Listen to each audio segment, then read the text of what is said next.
Welcome to the Sabby Sab Show on Revolutionary Blackout Network. I'm your host, Sabrina Salvati. You guys will have to bear with me tonight. I woke up this morning with a scratchy throat, so it is happening. Usually this happens to me at least once or twice during the winter, and so it came in before winter could end. So bear with me. Like I said, my throat is a bit yikes right now. All right. Shout out to everyone watching on YouTube, Rockfin, and Twitter. And I do want to go ahead and start off by saying, we've been talking a lot on RBN about this conflict with Russia and Ukraine. And I want to go ahead and commend, before I even show you the video, want to go ahead and commend Roger Waters for speaking out and calling for peace with the UN. I think that is very important. So shout out to Roger Waters for that piece there. But what are we going to talk about? So I have two stories that I want to cover. One of them is Roger Waters speaks out, call for peace to the UN.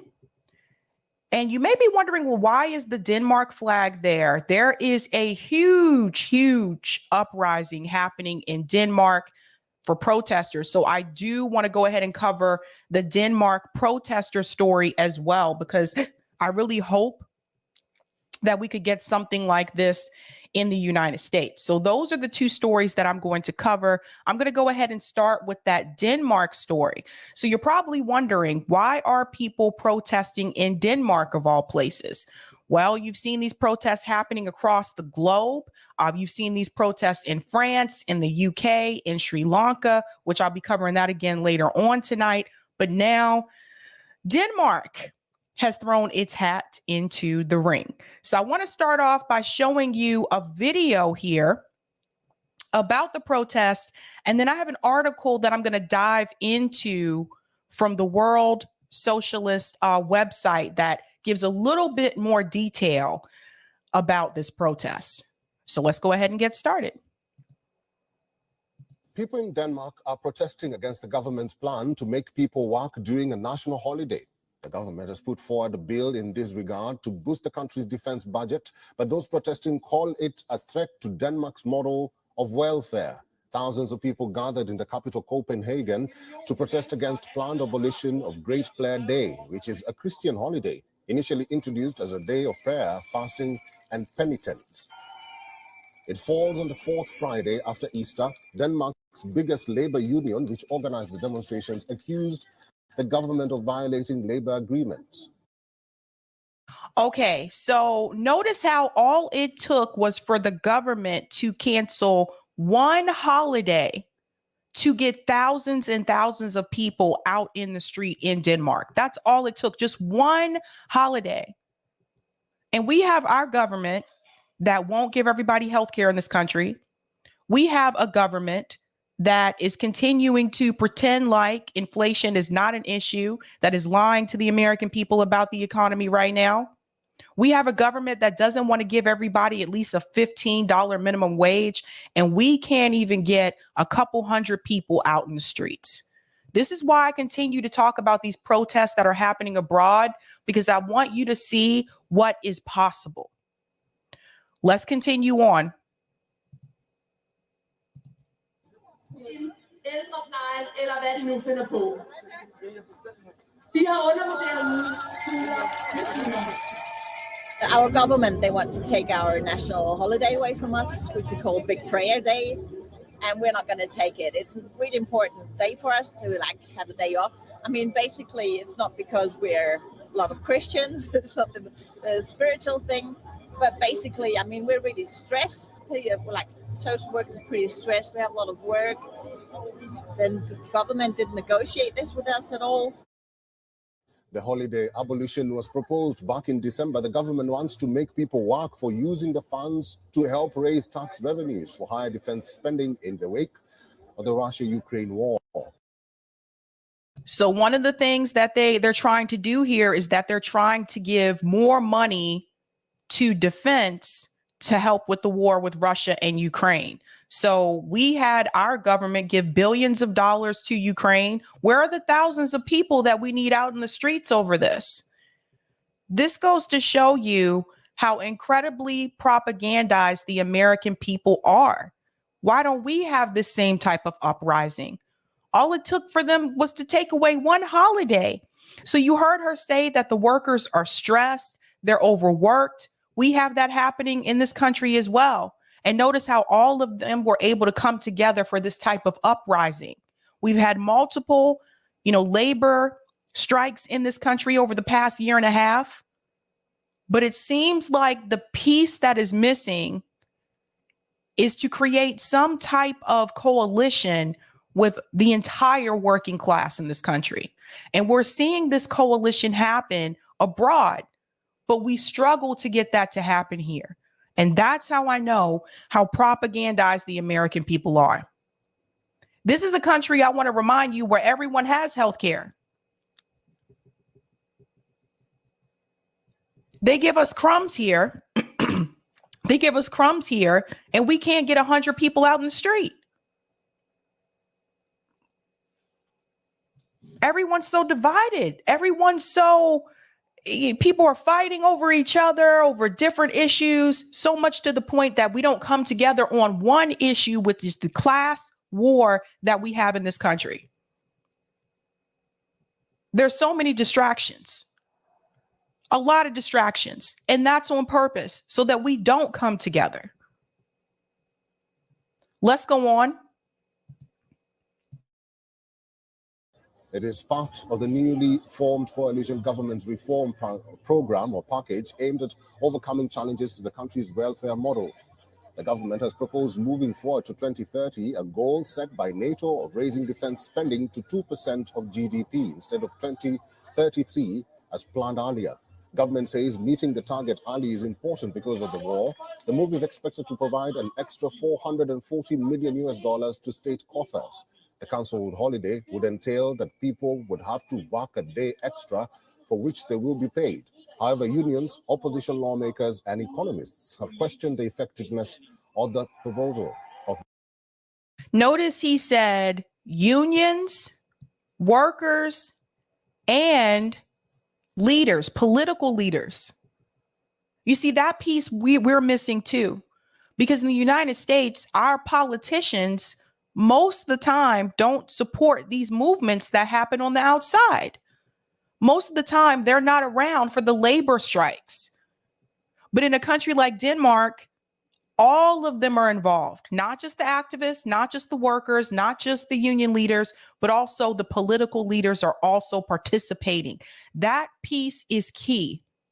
When I spoke to Claire Daly recently, she mentioned this to me, that this is the piece we are missing in this country, in her country, in Ireland, in the UK, in France, in Germany, in Denmark. The difference is the politicians that they have in government are also involved on the outside when it comes to the organizing. We don't have that here. That's the problem. Let's go on. That proposal. Some economists have said it is unlikely to have long-lasting effects, as workers would find other ways to adjust their working hours.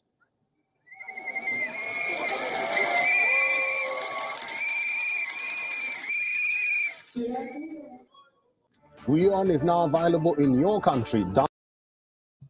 Okay, so Old Man Barker, I do want to address this. We're about to lose healthcare, I suspect.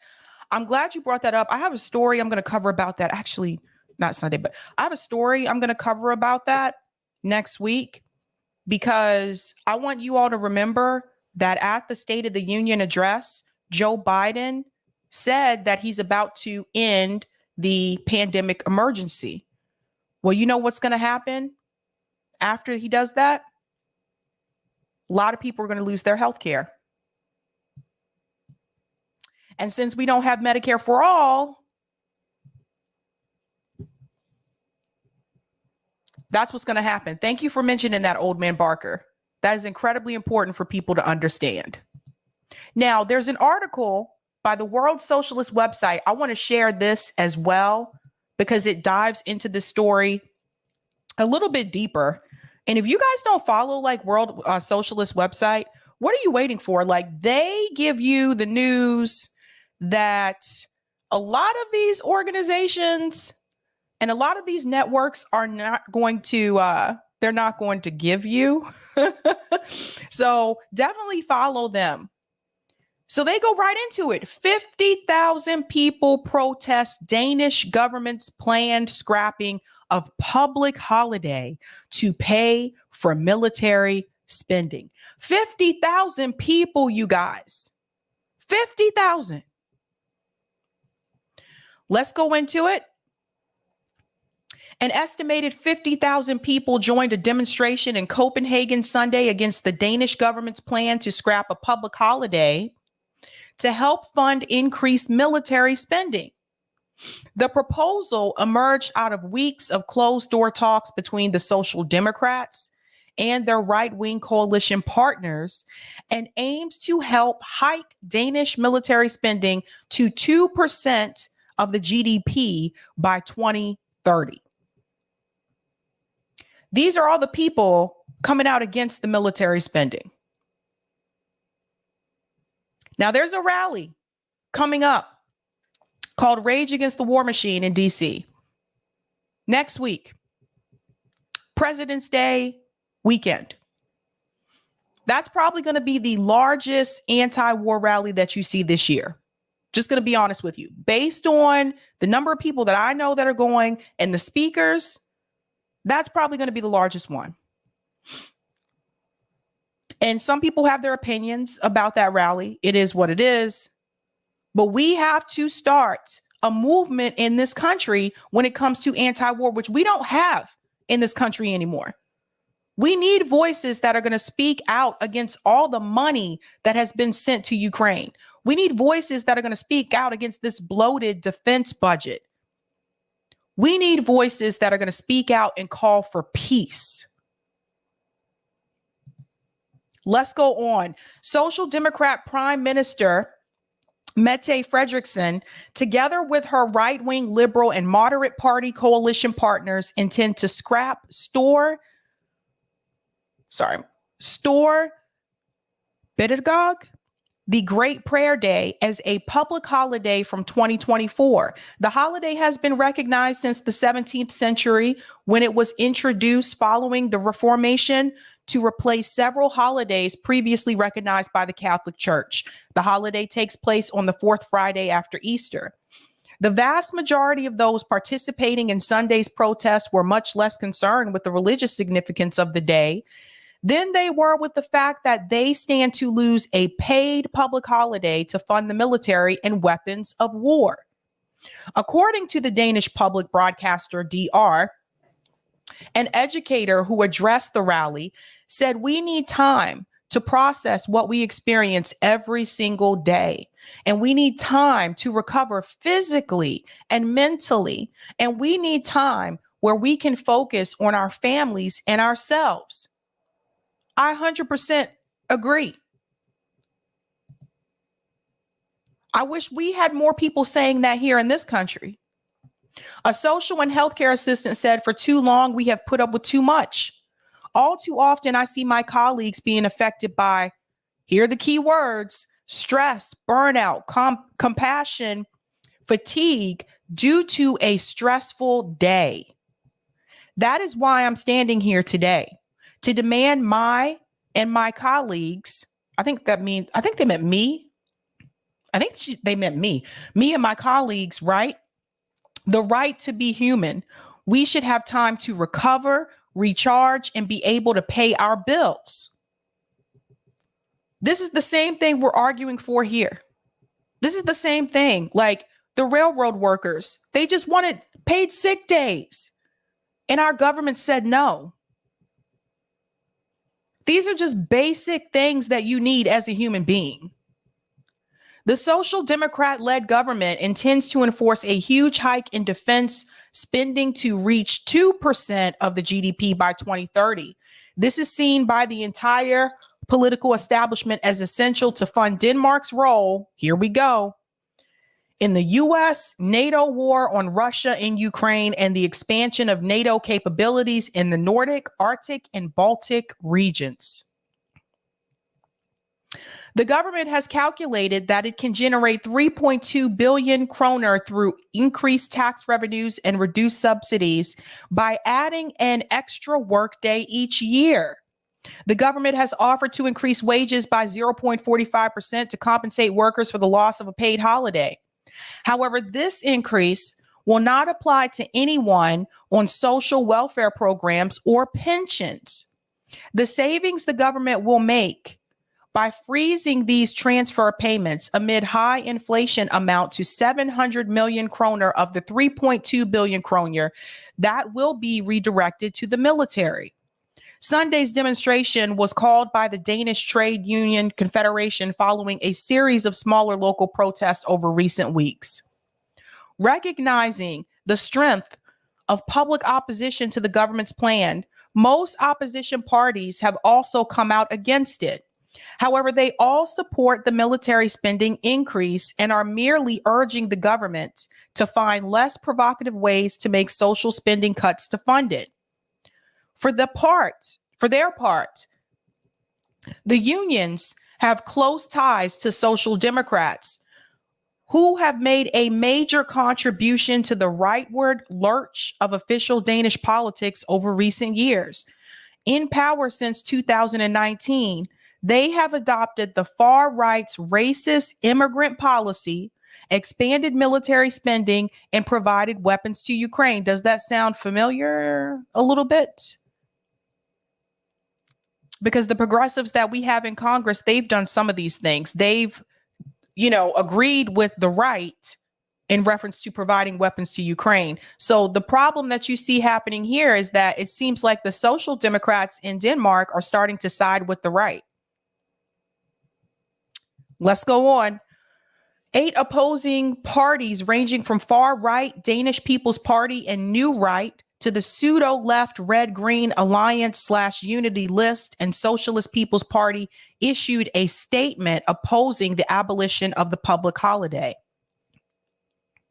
Socialist People's Party Leah Pia appealed to the government to enter tripartite talks with the unions and employer groups to agree on an increase of working hours throughout the year so that the public holiday could be retained. She also called for the decision on scrapping the public holiday to be postponed until after the next election, pointing to the fact that none of the parties in government campaigned in support of the move. Oh, that would be called holding your politicians accountable. What do you know? Olsen Dyer's position was backed by former Liberal Prime Minister and NATO Secretary General Anders Fogh Rasmussen. The fact that all opposition parties back the government's attacks on social spending and workers' rights to expand the defense budget is underscored by their unanimous backing for the war in Ukraine. Last March, when Fredriksson was leading a Social Democrat minority government backed by the RGA and the Socialist People's Party, she negotiated a plan to increase defense spending to 2% of the GDP by 2033. The agreement, supported by the Socialist People's Party, liberals, and conservatives, also committed to holding a referendum to abolish Denmark's opt-out from the European Union's defense policy.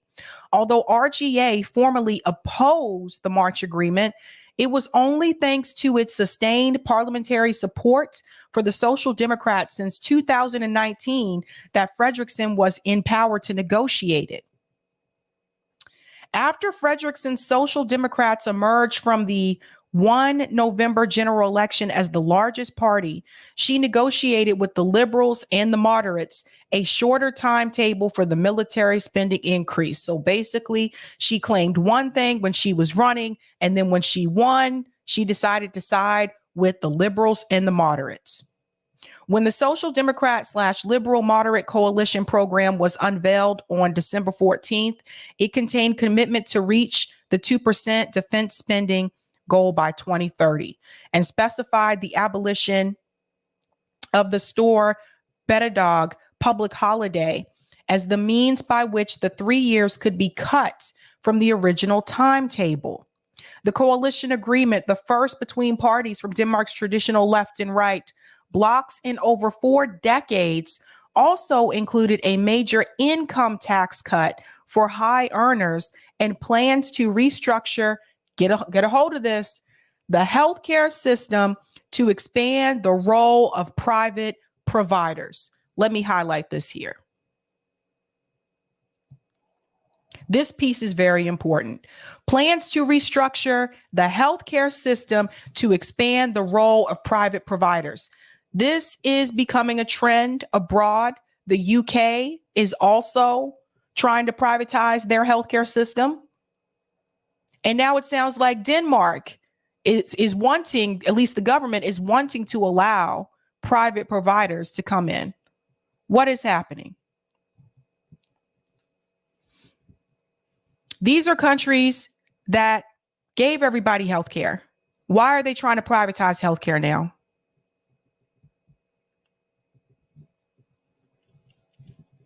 We need to ask ourselves these questions because, see, this can spread.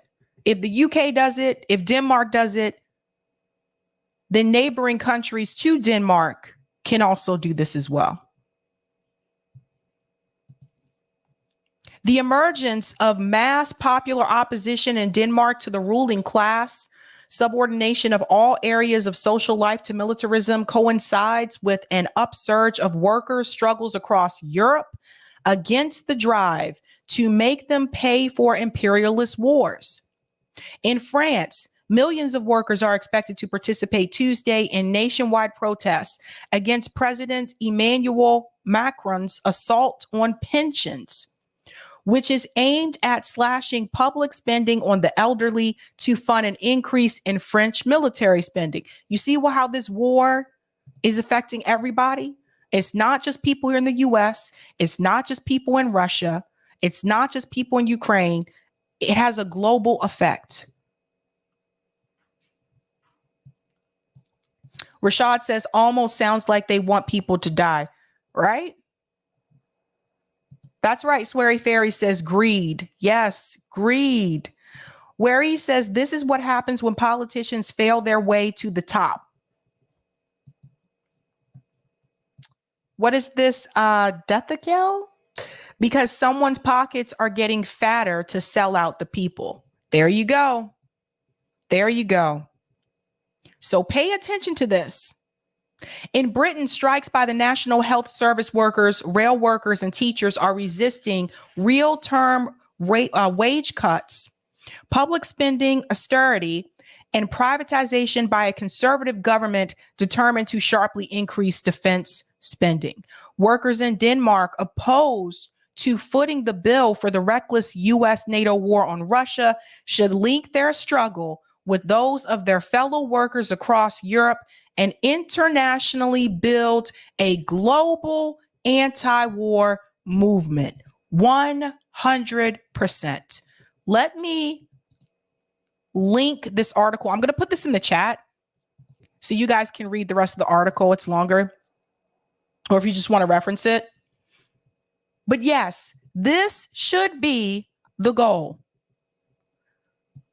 Link with their fellow neighboring countries to build a global anti-war movement. I 100% agree. But the point that I wanted to stress to you was the fact that all it took was for them to remove one holiday, and they got over 50,000 people out in the street. We have people in this country that we've seen on camera beaten by the police, killed by the police. We have people still making $7.25 an hour. We have people in this country that don't have health care. We have people in this country that are being exploited by their employers, taking their benefits away. We have an increased homeless rate in this country. that has gotten worse since the pandemic. We have a housing issue in this country. Some of those things I mentioned to you, the problems that we have in the United States, Denmark doesn't even have those issues. And yet they were able to get 50,000 people out in the street. I sincerely hope that the American people will get off of social media every now and then and get out in the streets. I sincerely hope the American people will forego a Netflix and chill night and get out in the streets. I sincerely hope the American people will pay less attention to celebrity culture and pay more attention to the economic situation in this country and get out into the streets. And last but not least, I seriously hope that the American people will stop being propagandized by mainstream media. Serena says, we can't even get the people to not freak out over a balloon, let alone hold our politicians accountable. It's true. That is very true. Sweary Fairy Sabby, did you say you were going to stream the rally, or am I nuts? I wanted to go, but I can't afford a train ticket. I am streaming it. Yes, I will be there to stream it. Wary says 50,000 is a lot, given that Denmark is about 5.8 million population wise. Yeah, it's a lot of people. Isn't that crazy? That's like a concert. Like, ay. Our education system whitewashed our history of disobedience to authority. I agree. That's a big part of the problem, is the education system. Thank you, CBC voter. Go ahead and hit that like button, guys, because that helps us out with the algorithm here.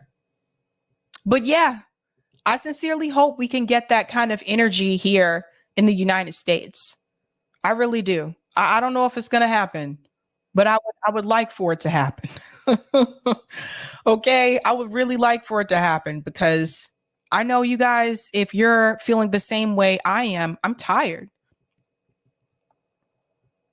Just tired of it. Okay, so we're going to move on to the next story, which is Roger Waters actually addressed the UN, speaking of the war, with a call for peace. Let's go ahead and get into this video. I'll chime in between. So let me go ahead and share this, because I thought this was pretty epic. You know, Roger Waters is one of those people where it's like, yeah, he's, you know, a rock star or whatever, but he's using his platform to do good. And I think that's important. So here we are, Roger Waters' United Nations speech. Let's go ahead and get into this. Actually, I'm going to put the captions up. Okay, just in case. Floor to Mr. Roger Waters. Here I am.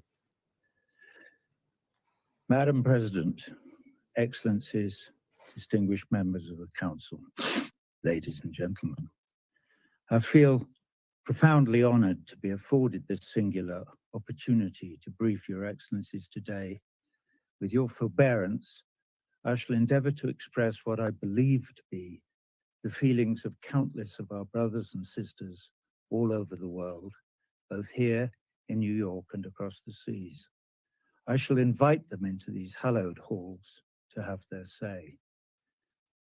We are here to consider possibilities for peace in war-torn Ukraine, especially in light of the aforementioned increasing volume of weapons arriving in that unhappy country. Every morning, when I sit down at my laptop, I think of our brothers and sisters in Ukraine and elsewhere who, through no fault of their own, find themselves in dire and often deadly circumstances. Over there, in Ukraine, they may be soldiers facing another deadly day at the front, or they may be mothers or fathers, facing the awful question, how can I feed my child today? I just want to comment here for just a second because there's something I want to say in reference to the number of people that are dying as a result of this conflict. The longer this war continues, the more people are going to die. When I hear people make statements like we're going to fight to the last Ukrainian, what does that even mean? What does that really look like if we were to picture it? You're willing to have one person left standing just so that you can say you did something. We have to start asking ourselves at the end of the day, what is it all for? And is it worth it? It's not just the soldiers that die, like he was mentioning, but it's also the civilians who had nothing to do with it. For all the people who say they care about the women and the children are also dying. So you don't really care about the women and the children. If you cared about the women and the children, you wouldn't have war.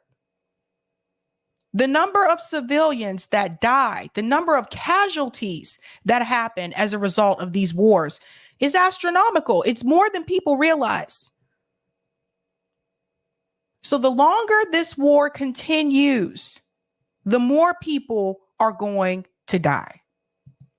Or there may be civilians not knowing that today the lights will go out for sure, as they always do in war zones, knowing that there is no fresh water, that there is no fuel for the stove, no blanket, just barbed wire and watchtowers and walls and enmity.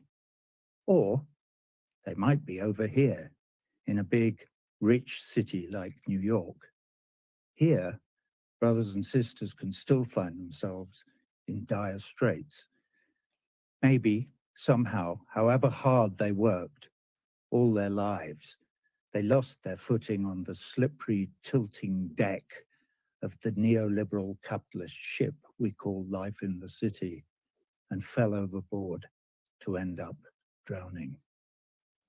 Maybe they got sick. Maybe they took out a student loan. Maybe they missed a payment. The margins are slim. Who knows? But now they live on the street in a pile of cardboard, maybe even within sight of this United Nations building. Anyway, wherever they are, all over the world, war zone or not, together they make up a majority, a voiceless majority.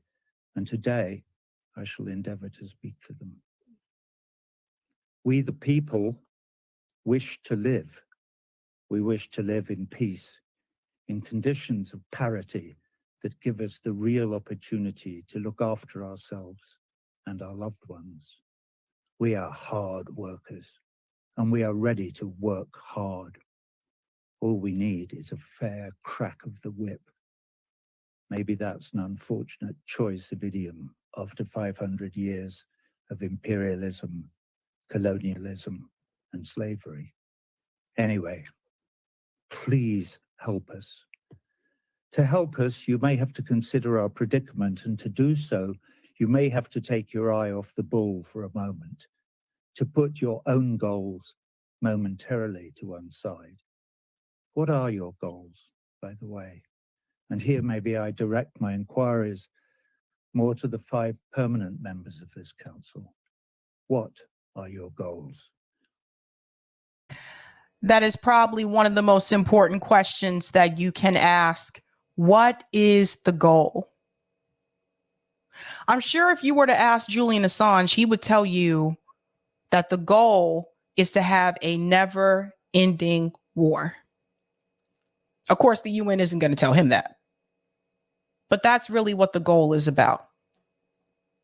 Some people will refer to it as a money laundering scheme. I'll see if I can find that clip where Julian Assange says that, and I'll play that at the end after we're finished with this story here. What is the pot of gold at the end of the rainbow? Bigger profits for war industries, more power globally, a bigger share of the global cake? Is Mother Earth a cake to be gobbled up? Does not a bigger share of the cake mean less for everyone else? What if today, in this place of safety, we were to look in another direction, to look at our capacity for empathy, for instance, to put ourselves in others' shoes, like right now, for instance, the shoes of that chap on the other side of this room, or even the shoes of the voiceless majority, if they have any shoes, that is. The voiceless majority is concerned that your wars, yes, your wars, for these perpetual wars are not of our choosing, that your wars will destroy the planet that is our home. And along with every other living thing, we will be sacrificed on the altar of two things: profits from the war to line the pockets of the very, very few, and the hegemonic march of some empire or other towards unipolar world domination. Please reassure us that that is not your vision, for there is no good outcome down that road. That road leads only to disaster. Everyone on that road has a red button in their briefcase. Yeah, that is a road that I would say that the United States government has been wanting to take for quite a long time. And I really do believe that that is part of the reason why they are after, Russia. They do want to cripple Russia economically. And I also believe they want to cripple China economically as well. You have to understand that when you look at the top 10 banks in the world, China has 5 banks in that list. The United States government only has 2. And that was not always the case. And most of the ones at the top are in China. The United States government wants to police the world. They want to be number one. They do want to have, in my opinion, they do want to have that type of global power that Roger Waters is referring to. And the further we go down that road, the closer the itchy fingers get to that red button, and the closer we all get to Armageddon. Look across the room. At this level, we're all wearing the same shoes. Excuse me. So, back to Ukraine. The invasion of Ukraine by the Russian Federation was illegal. I condemn it in the strongest possible terms.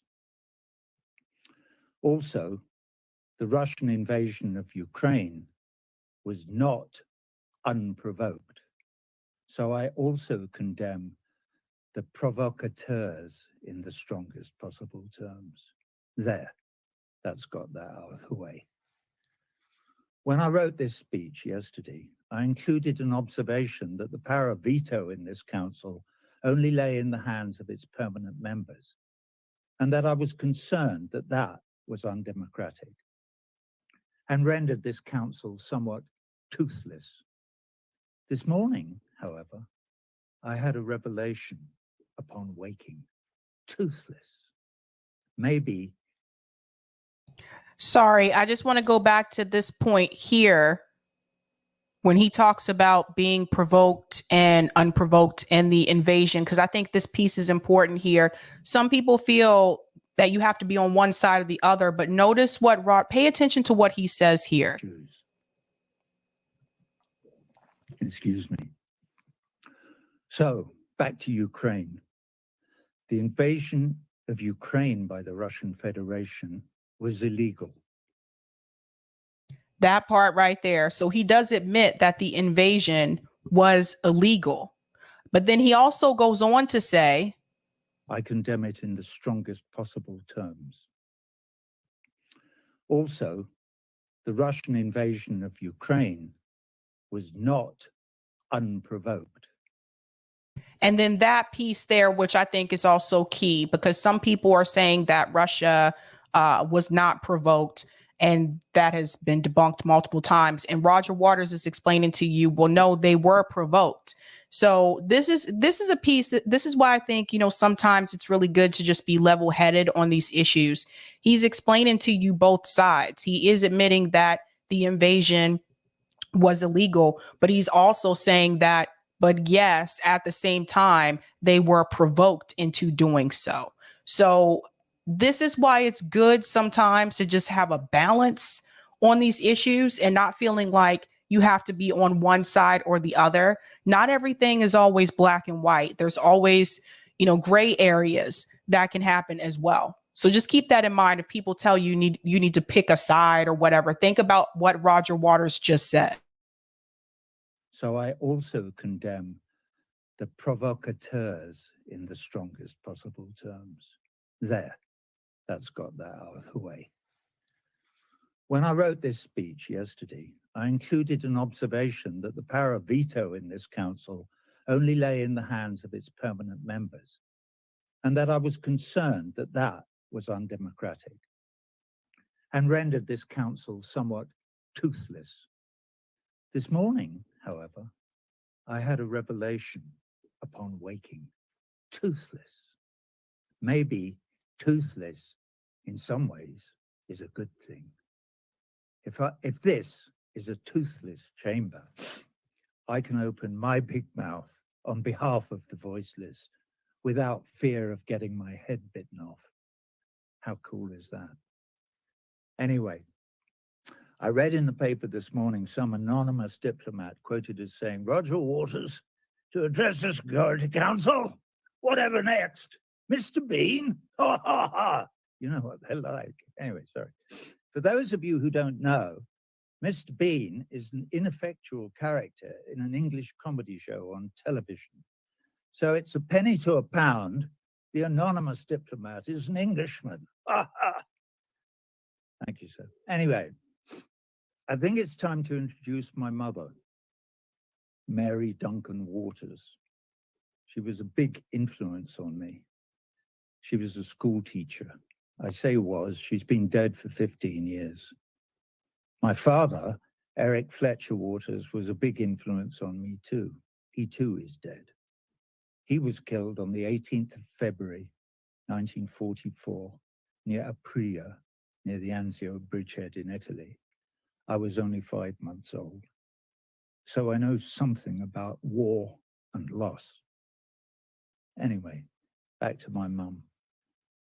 When I was about 13, I was struggling with some knotty adolescent problem or other, trying to decide what to do. It doesn't matter what it was.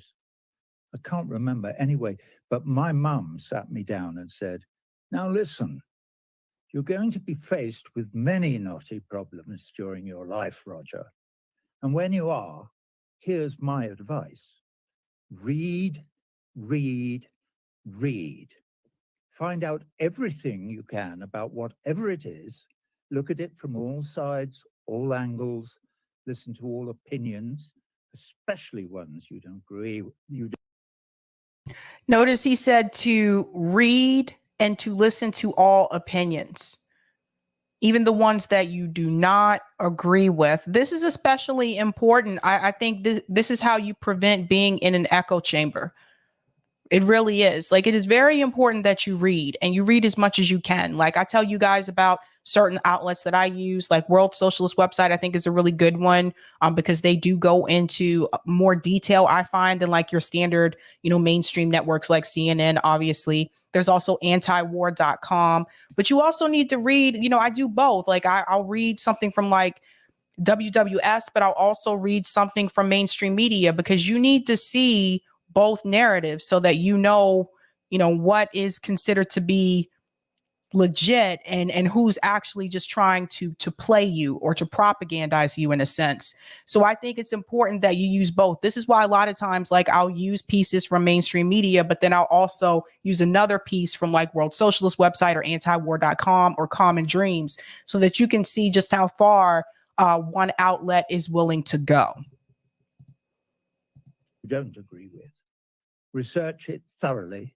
And when you've done that, you will have done all the heavy lifting. And the next bit is easy, is it? Okay, Mum.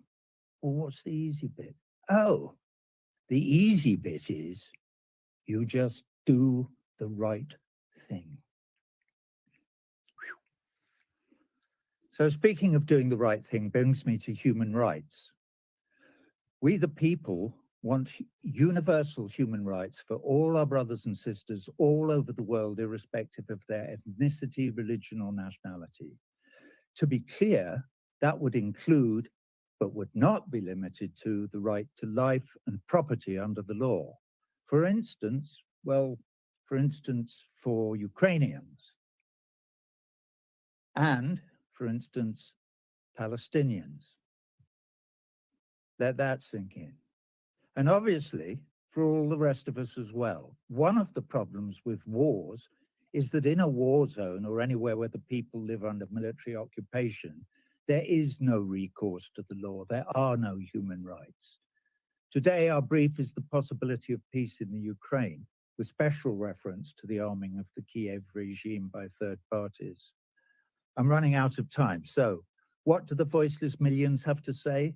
They say, thank you for hearing us today. We are many who do not share in the profits of the war industry. We do not willingly raise our sons and daughters to provide fodder for your cannons. In our opinion, the only sensible course of action today is to call for an immediate ceasefire in Ukraine. No ifs, no buts, no ands. Not one more Ukrainian or Russian life is to be spent, not one. They are all precious in our eyes. So the time has come to speak truth to power. You all remember the story of the emperor's new clothes. Of course you do. Well, the leaders of your respective empires stand in one degree or another naked before us. We have a message for them. It is a message from all the refugees in all the camps, a message from all the slums and favelas, a message from all the homeless on all the cold streets, from all the earthquakes and floods on earth. It is also a message from all the people, not quite starving, but wondering how on earth to make the pittance they earn meet the cost of a roof over their head and food for their families. My mother country, England, is, thank God, an empire no more. But in that country now, there is a new catchphrase, eat or heat. You can't do both. It's a cry echoing around the whole of Europe. Apparently, the only thing the powers that be think we can all afford is perpetual war. How crazy is that? So, from the 4 billion or so brothers and sisters in this voiceless majority, who together with the millions in the international anti-war movement represent a huge constituency, enough is enough. We demand change. President Biden, President Putin, President Zelensky, USA, NATO, Russia, the EU, all of you, please change course now. Agree to a ceasefire in Ukraine today. That, of course, will only be the starting point, but everything extrapolates from that starting point. Imagine the collective global sigh of relief, the outpouring of joy, the international joining of voices in harmony singing an anthem to peace. John Lennon pumping the air with his fist from the grave. We've finally been heard in the corridors of power. The bullies in the schoolyard have agreed to stop playing nuclear chicken. We're not all going to die in a nuclear holocaust after all, at least not today. The powers that be have been persuaded to drop the arms race and perpetual war as their accepted modus operandum.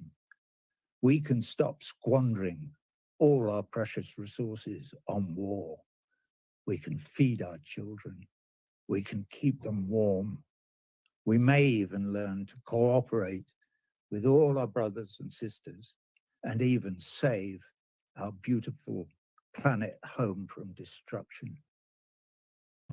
When you think about all the money that's spent on war, how we can use that money in other ways, we can use that money to feed people. We can use that money to end homelessness, to end poverty. But the powers that be decided a long time ago that it's more profitable to use that money towards the military defense budget to have these wars. It's a sad reality what we have in this country and abroad as well. This is a global issue. Wouldn't that be nice? Your Excellencies, I thank you for your forbearance. I thank Mr. Waters for his briefing. I now give the floor to those. I know that a lot of Oh no, sorry, that auto played. No. Let me see if it let me go back. I was gonna give the floor to link Mr. to you Roger guys. Waters. Okay, yeah. I'll give you the link to this video as well. Just in case you want to share this with your friends or your family, because I think more people need to hear what Roger Waters had to say there. And I want to remind you what it's really all about. So I did find that clip. Thank you for the super sticker, Aberdeen. Thanks so much.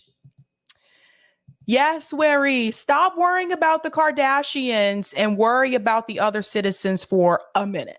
LOL. Absolutely. Absolutely. I wish we could have that happen here, particularly in this country. People are too obsessed with like celebrity culture to pay attention to what's really going on. Screen Arts Media, it's over what capitalists gets to extract the resources and profit from Ukraine.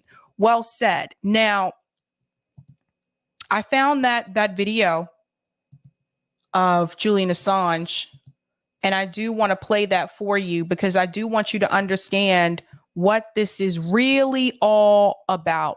And he explained this so beautifully. I don't know how to explain. He explains this so well.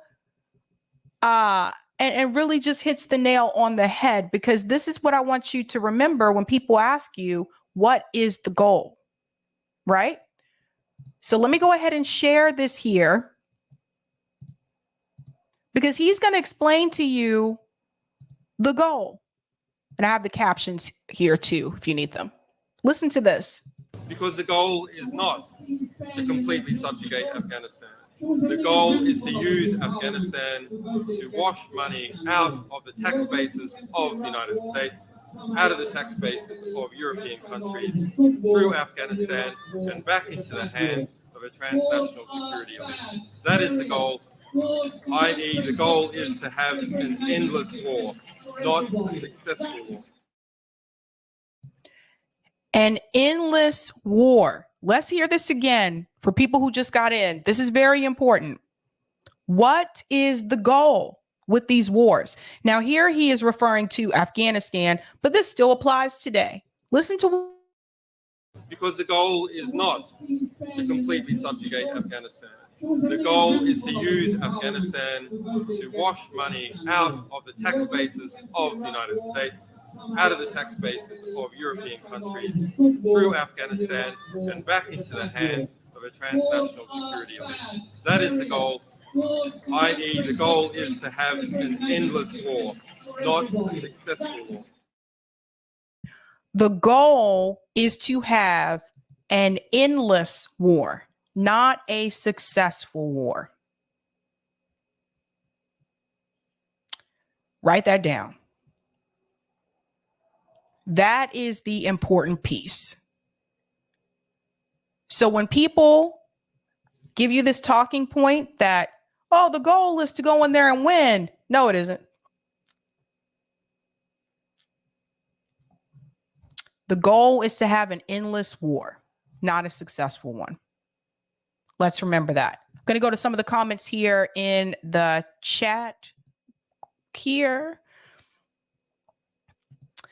A-Ross says that's the goal of all of the US/NATO wars. That's right. Even though he was talking about Afghanistan, you can apply it to the rest of the wars as well. You can apply it to the rest of them, especially Russia and Ukraine right now. I'm sorry, but it's just, What's up, Peace is Nice? Why isn't Roger speaking at the rally? He's probably busy. He's probably busy. One thing to remember, he doesn't live here, I don't think. Wait, does he live here? I think he still lives in the UK. He's probably busy though. Or maybe they didn't have contact information for him. Desert Mantis says, good to remember that NATO is a military alliance, not a social organization. Oof. What's that, Sable? Oh, he lives in NYC. Oh, I don't know. Maybe he's busy. He lives here. He's touring in Europe. That's what. Okay, there you go. There you go. What advice would I give to you guys in reference to like these types of, conflicts and issues? We need to build another anti-war movement in this country. I feel like there used to be. If you go back and you watch videos of the Vietnam War, there were a lot of protesters, right? Something changed after that, though. The Vietnam War also implemented the draft. We haven't had that since. So maybe there were more people out in the streets because more people were affected because people were drafted to participate in that war. Now people kind of look at it as though if you join the military, I mean, it's a choice. It's an option. And that there is a possibility that you may have to go to war. So a lot of people just kind of look at it that way. Also, another thing that I've noticed as I've gotten older and I've moved away from military bases, not as many people know people that are in the military these days. I grew up military. My dad was in the military. So a lot of people I knew, their parents were in the military. But as I got older, that started to change. So that could be another reason why more people are just not aware or don't feel like they're affected. Thank you for the super chat, Rocka. 2 goals, endless wars and crush communism. Yep.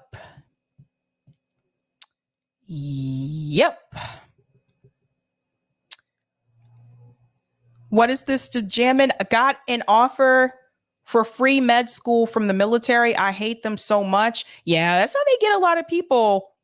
We'll pay for your education. You get to travel. You'll have great health care.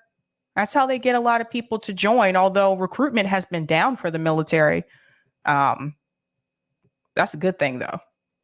So, yeah, there's so much propaganda, and we have to be careful about that, you guys. We have to be careful about being subjected to the propaganda. And anytime you see these narratives on mainstream media, I highly recommend that you seek out independent sources that are going to explain these conflicts in a way that you are not going to hear on CNN or Fox News or MSNBC. You have to remember to tell yourself this. Those commentators are reading a teleprompter. Most of them are not writing the words that they're actually reading. I know I've been on the side of local news, so I've seen how it works. It's just a teleprompter. There's a script, and you read what's on the script.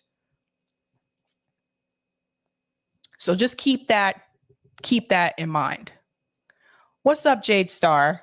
Is RBN? I told you guys I'm not feeling too well today. My throat is really scratchy, but bear with me. Is RBN covering Rage Against the War rally on February 19th? I will be there covering that. So yeah.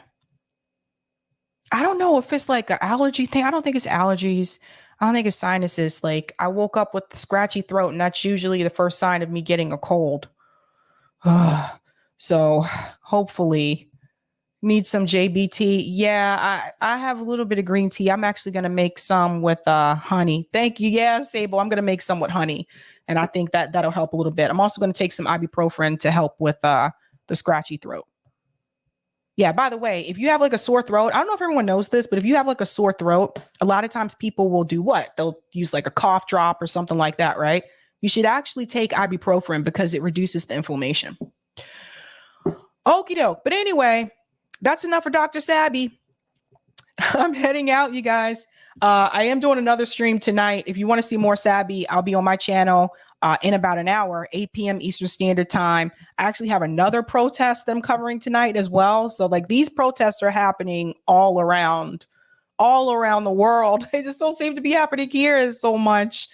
But yeah, I'll be covering the Sri Lanka protest tonight on my channel, and the pipeline story, the pipeline update. We're going to talk about that with Nord Stream, and we're also going to talk about the conversation between Brianna Joy Gray and Norm Finkelstein. We're going to talk about that as well. I'm missing one. There was another story. Oh, yes. We're going to talk about African-American students having difficulty graduating from college because of certain barriers. So there was a report about that as well. So I'm going to cover those tonight. If you want to see me again, check me out in about an hour over at my channel. Other than that, guys, you know how we do this. Have a good night. Keep up the fight.